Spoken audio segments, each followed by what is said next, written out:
பாஸ்கா ஆறாம் ஞாயிறு முதல் வாசகம். சமாரியர் மீது கைகளை வைக்கவே அவர்கள் தூய ஆவியைப் பெற்றார்கள். திருத்தூதர் பணிகள் நூலிலிருந்து வாசகம். 8ஆம் அதிகாரம் 5 முதல் 8 மற்றும் 14 முதல் 17 முடியவுள்ள இறை வார்த்தைகள். அந்நாட்களில் பிலிப்பு சமாரியா நகர் சென்று அங்குள்ள மக்களுக்கு மெசியாவைப் பற்றி அறிவித்தார்.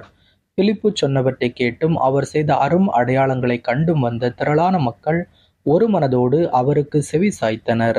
ஏனெனில் பலரை பிடித்திருந்த தீய ஆவிகள் அவர்களிடமிருந்து உரத்த குரலுடன் கூச்சலிட்டுக் கொண்டே வெளியேறின. முடக்குவாதமுற்றோர், கால் ஊனமுற்றோர் பலரும் குணம் பெற்றனர். இதனால் அந்நகரில் பெரும் மகிழ்ச்சி உண்டாயிற்று. சமாரியர் கடவுளின் வார்த்தையை ஏற்றுக்கொண்டனர் என்பதை எருசலேமில் உள்ள திருத்தூதர்கள் கேள்விப்பட்டு பேதுருவையும் யோவானையும் அவர்களிடம் அனுப்பி வைத்தார்கள்.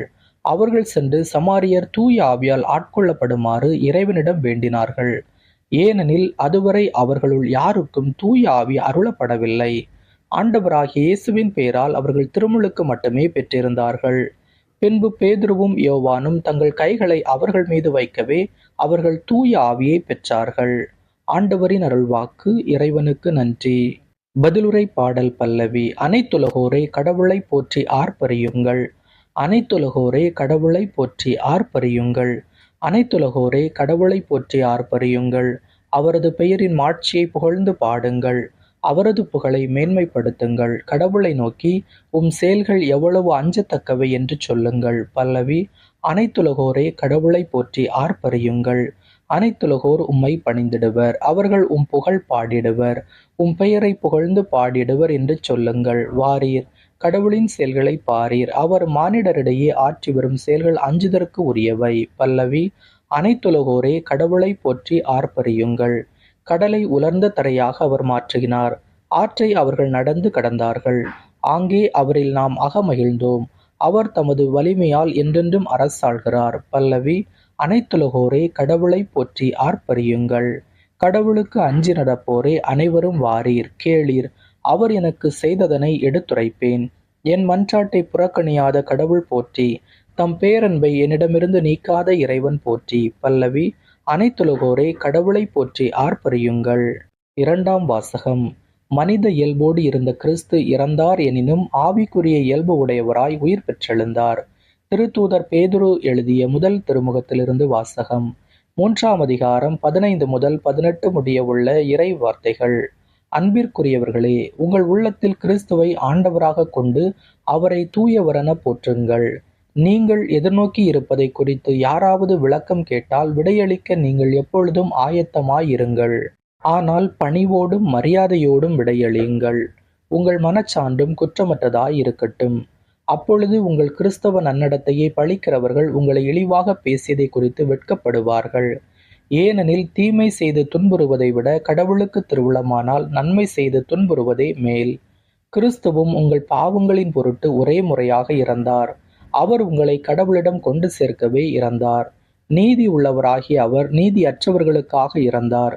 மனித இயல்போடு இருந்த அவர் இறந்தார் எனினும் ஆவிக்குரிய இயல்பு உடையவராய் உயிர் பெற்றெழுந்தார். ஆண்டவரின் அருள்வாக்கு. இறைவனுக்கு நன்றி. அல்லேலூயா. என் மீது அன்பு கொண்டுள்ளவர் நான் சொல்வதை கடைபிடிப்பார். என் தந்தையும் அவர் மீது அன்பு கொள்வார். நாங்கள் அவரிடம் வந்து அவருடன் குடிகொள்வோம் என்கிறார் ஆண்டவர். அல்லேலூயா.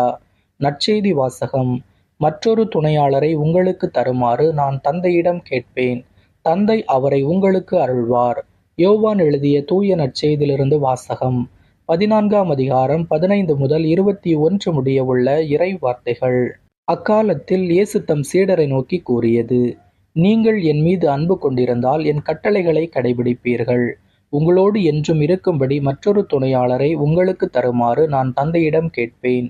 தந்தை அவரை உங்களுக்கு அருள்வார். அவரே உண்மையை வெளிப்படுத்தும் தூய ஆவியார். உலகம் அவரை ஏற்றுக்கொள்ள இயலாது. ஏனெனில் அது அவரை காண்பதும் இல்லை, அறிவதும் இல்லை. நீங்கள் அவரை அறிந்திருக்கிறீர்கள். ஏனெனில் அவர் உங்களோடு தங்கியிருக்கிறார், உங்களுக்குள்ளும் இருக்கிறார். நான் உங்களை திக்கற்றவர்களாக விடமாட்டேன். உங்களிடம் திரும்பி வருவேன். இன்னும் சிறிது காலத்தில் உலகம் என்னை காணாது. ஆனால் நீங்கள் என்னை காண்பீர்கள். ஏனெனில் நான் வாழ்கிறேன், நீங்களும் வாழ்வீர்கள். நான் தந்தையுள்ளும் நீங்கள் என்னுள்ளும் நான் உங்களுள்ளும் இருப்பதை அந்நாளில் நீங்கள் அறிந்து கொள்வீர்கள். என் கட்டளைகளை ஏற்று கடைபிடிப்பவர் என் மீது அன்பு கொண்டுள்ளார். என் மீது அன்பு கொள்பவர் மீது தந்தையும் அன்பு கொள்வார். நானும் அவர் மீது அன்பு கொண்டு அவருக்கு என்னை வெளிப்படுத்துவேன். ஆண்டவரின் அருள்வாக்கு. கிறிஸ்துவே உமக்கு புகழ். இன்றைய சிந்தனை.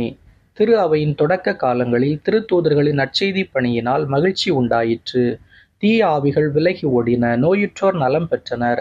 இறையரசு வளர்ந்தது. தீமை செய்து துன்புறுவதை விட நன்மை செய்து துன்புறுவதே மேல். புனித பேதுருவின் வார்த்தைகள் நமக்கு மன உறுதியை தரட்டும். இயேசு தம் சீடர்களுக்கு தூய ஆவியை வாக்களிக்கின்றார். அந்த தூய ஆவியார் உண்மையை வெளிப்படுத்துவார். தாம் தந்தையிடம் திரும்பிச் செல்ல வேண்டும் என்பதை வெளிப்படுத்திய இயேசு சீடர்கள் தங்கள் பணியை உறுதியுடனும் எதிர்நோக்குடனும் நிறைவேற்ற வேண்டியதின் அவசியத்தை எடுத்துரைக்கின்றார். உங்களை நான் திக்கற்றவர்களாய் விடமாட்டேன் என்று மொழிந்த இயேசு என்றும் நம்முடன் வாழ்ந்து வருகிறார். இயேசுவுக்கே புகழ். இயேசுவுக்கே நன்றி.